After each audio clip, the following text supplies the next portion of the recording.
Hello and welcome to all the advertisers watching this special interview with Partho sir. Let me just give a brief introduction. He is a management and strategy consultant for tech, media, and consumer domain-oriented brands under the name of his company Thoth Advisors. He's also led management teams at Times Now, The Economic Times, Future Media, and Times Multimedia. He happens to be the first CEO of BARC. At the same time, he was a president of the Advertising Club as well. He's been a speaker at multiple events, including the TEDx, and he has also been awarded as the top 100 people managers by Forbes. Personally, he loves speed, he loves racing, and that's very evident in his Twitter bio as well. Welcome, sir. It's a pleasure to have you. Thank you, Hetansh. Glad to be here. Great. Sir, I wanted to start out by asking about some of your younger days. When was it that you built interest in advertising? What motivated you to be a part of this field? See, I'm talking about the 80s, so that way you can guess my age in a way. So I did my mechanic, like all good boys at that point of time, guided by the family. I did a graduation in mechanical engineering. And I think during those days, what I realized was in India, when you do engineering, you really don't, at least those days, I don't know how it is now, you don't get to apply what is happening latest in technology in the factories that you work in after your graduation, and that is around the time also I read a book, I still remember, by Lee Iacocca. I don't know whether you guys have read or heard about him. He was the president of General Motors and then the Ford Motor Company, and he turned it around and all that. So there was a beautiful story of it's an autobiography, and that kind of made me understand the importance of sales in any organization. Not necessarily just automobiles, but sales per se. And I developed an interest towards sales marketing around that time. And I also realized that arming myself with an MBA degree is very, very important. So I would think around the third, fourth year of engineering is where I started getting oriented. And then I was a kind of, right brain, left brain kind of a person. So I had some interest in art. I used to act in plays, that kind of stuff. So I think that took me to the creative domain a bit. But I think post my MBA especially, and going through a sales and then marketing background, I think you evolve into advertising very easily. So that's the journey per se. I believe you have been an advocate of B2B marketing being different and differently treated in terms of the methods that you implement in comparison to B2C. So if you could shed some light on that.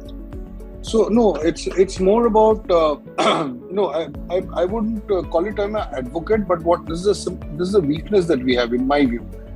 Starting from your academics, the case studies that you study and what you learn in terms of principles, whether it's your Porter or your Kotler of the world, mostly these are geared towards B2C, but there is a large market of B2B which is there, and some amount of scientific advertising approaches there would take it a long way. I somehow feel that it is ignored. I wouldn't call it anything else. I think the practitioners should not ignore that, because there is business there. It starts from there. There's business there. And I think some good amount of methods and science in that would also help. That is something that I have always maintained. And similarly, in some of my advisory capacities, what I have seen is, for example, SMEs. SMEs. When I'm saying, say, for example, somebody with an ad budget of AMP budget of say 15 to 20 crores. Now, I don't think that is too small, but at the same time, talk to them, and you will see that a lot of them find it very difficult to get good advertising agency working for them. It's not that they are not ready to pay for the retainership or anything like that, but somehow it's very difficult to rope in a good agency for such businesses. Whereas I personally think there is a lot of business there, and somehow our friends in this industry have ignored them, or they don't find work. I have no clue, but there is a business there. Okay. You mentioned about we just hinted about your thoughts on the industry, where it is going. If you had to put some light on where specifically you think we need to improve as an industry, one area that maybe, or a couple of areas where we need to really improve, what would those be? See, something that comes to my mind first, it would be, and let me dwell on that, is data and consumer analytics. These are buzzwords now, so to speak, and more used as jargons. But I, honestly speaking, if you take many of them, people who are, say, about between 30 and 35, trying to aspire to become CMOs, I'm going from that side for more, and then to the agency side as well. I don't find too many of them really knows how to use this. In today's world, data and consumer analytics actually tells you what is happening with the consumer and why somebody buys what. It's no longer vague. It's no longer something to be felt.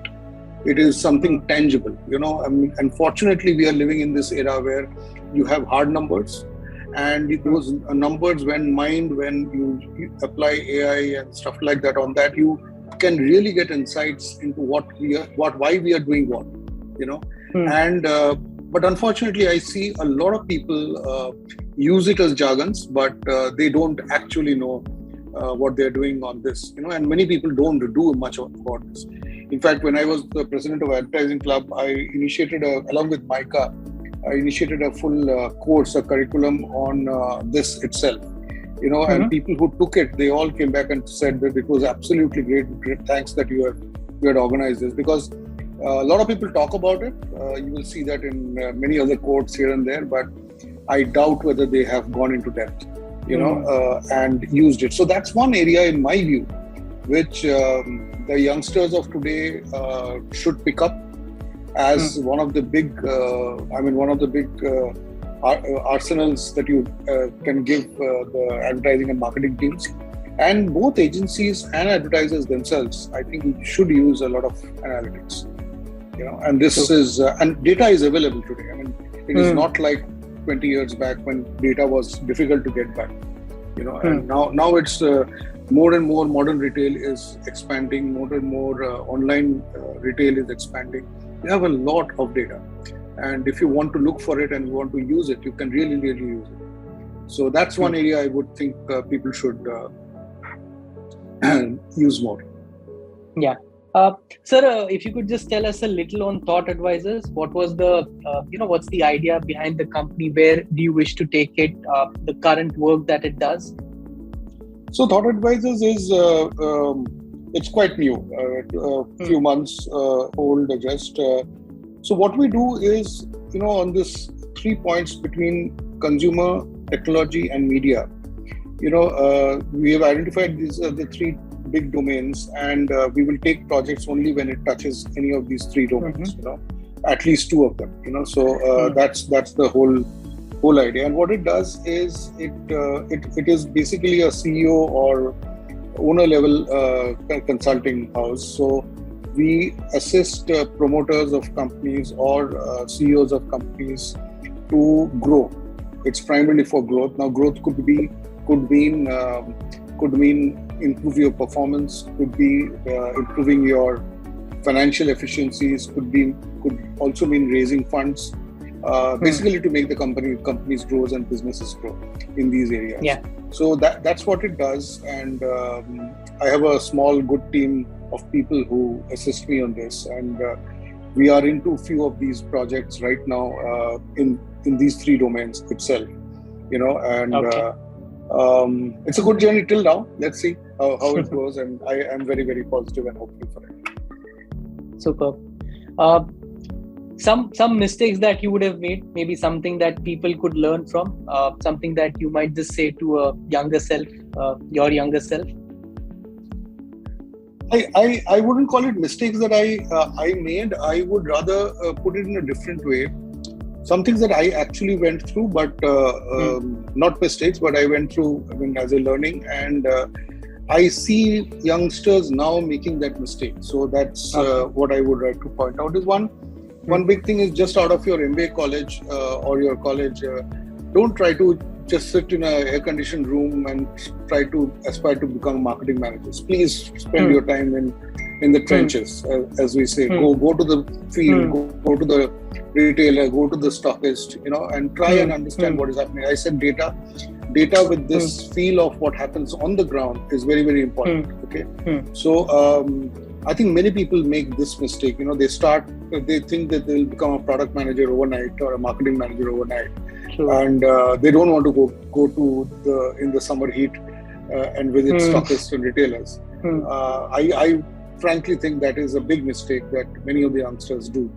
And I tell this at every stage, and even management trainees who would have joined in my companies earlier, I keep on advising the same thing. Second thing is, in these initial years, that's the only time when you can get into details, can get into nitty-gritties. You ask questions, many, many questions. Because 10 years down the line, you won't be able to ask questions. You will be seen stupid if you ask basic questions. But this is the time when you can ask questions. So I think youngsters should ask a lot of questions out of their seniors. And this would give you not just, details. It would also, questioning things makes things better. It's better to, if there's a process, question why is it like that? Can you make it better? So I think at the young age when your mind is fresh, and I think that's what the seniors should encourage, that question things, make the youngsters question things, let them make mistakes. One or two mistakes doesn't in the larger scheme of things. So and that's how one should learn. So even in my last job at BARC, I think we had a very, very young team, absolutely very, very young team. So I think the biggest thing that might contribute was encouraging youngsters. So I would again say just question and try and learn and make mistakes. That's the best thing one can do when you're young. Right. Some of the recent campaigns or ads that you would have really liked, and your reason behind it?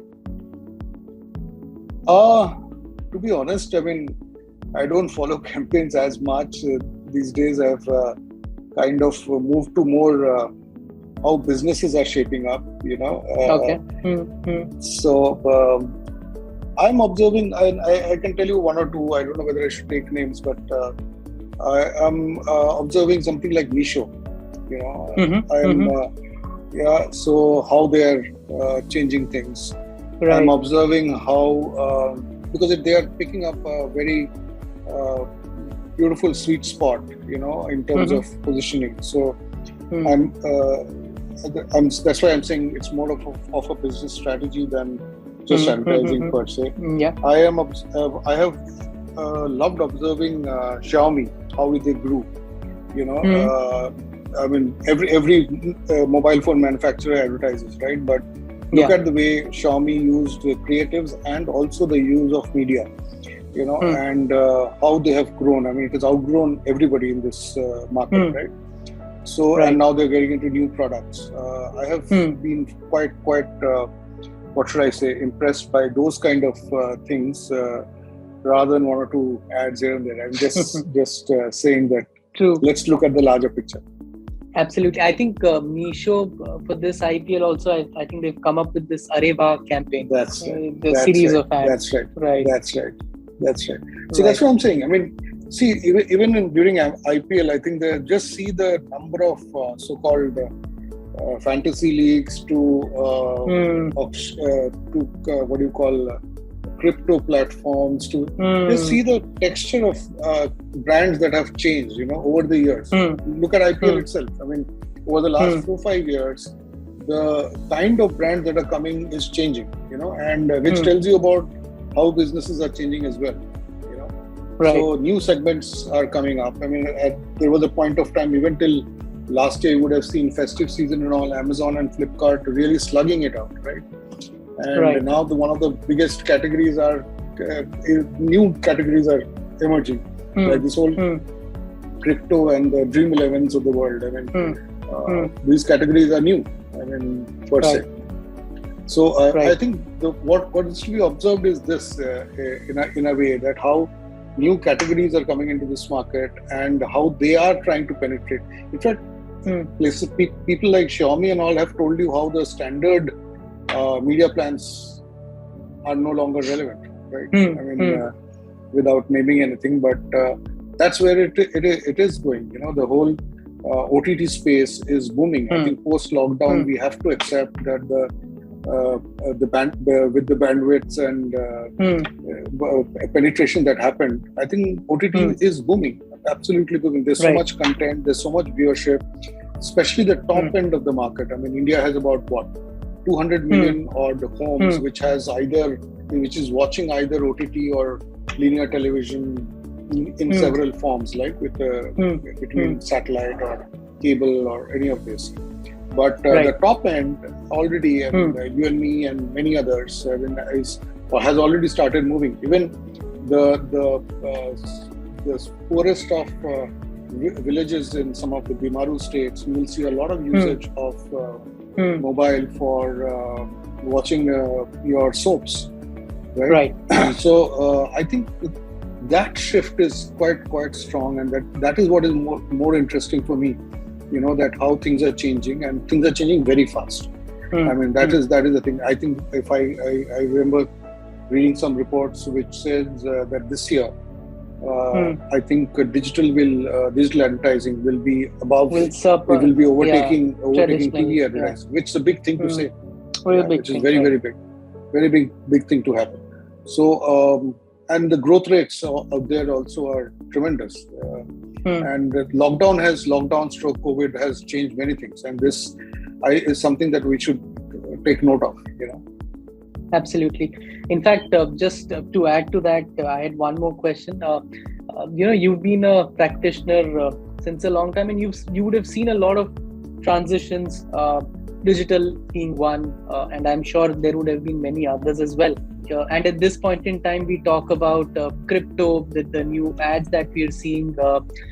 What, according to you, might be the next big thing? Be it as a brand strategy level, be it at maybe where revenue models are going, business models are going, be it advertising level, because we've seen Cred also do some really different stuff. I mean, whether it's good, bad is a different for a different day. But I think they've also been trying to do so. I think there are a lot of transitions happening. So maybe if you could just tell us about where you think these next big transitions. Maybe since you mentioned the older experience, let me get you an anecdote. So. I was managing print, Economic Times, print product.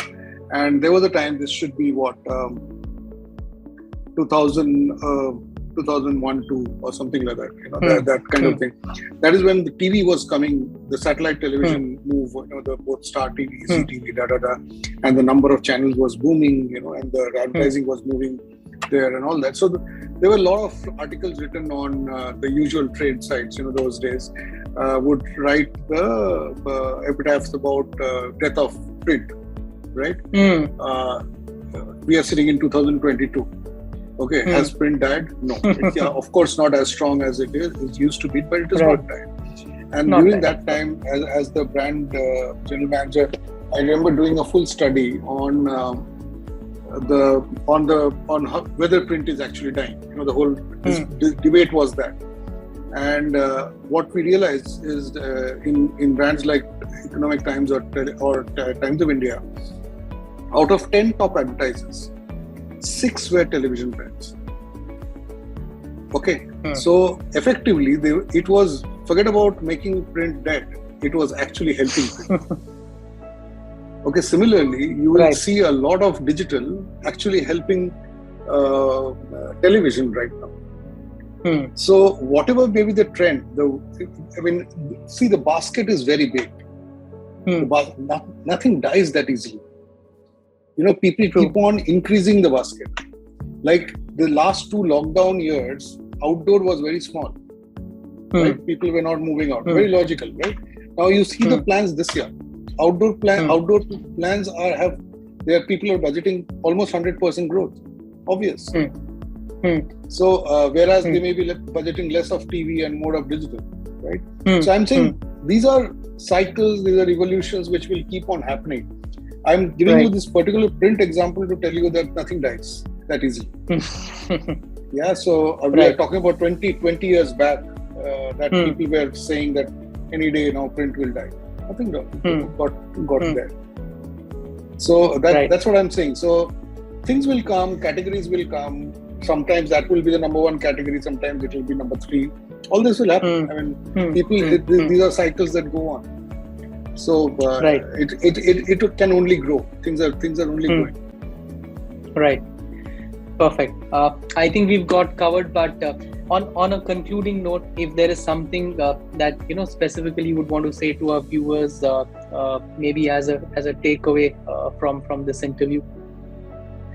Yeah. So I might repeat what I was saying is, especially for youngsters, do give a strong look at data and consumer analytics. That will really help you as the days go by, because you can see already a lot of brands moving towards that. If not today, tomorrow it will.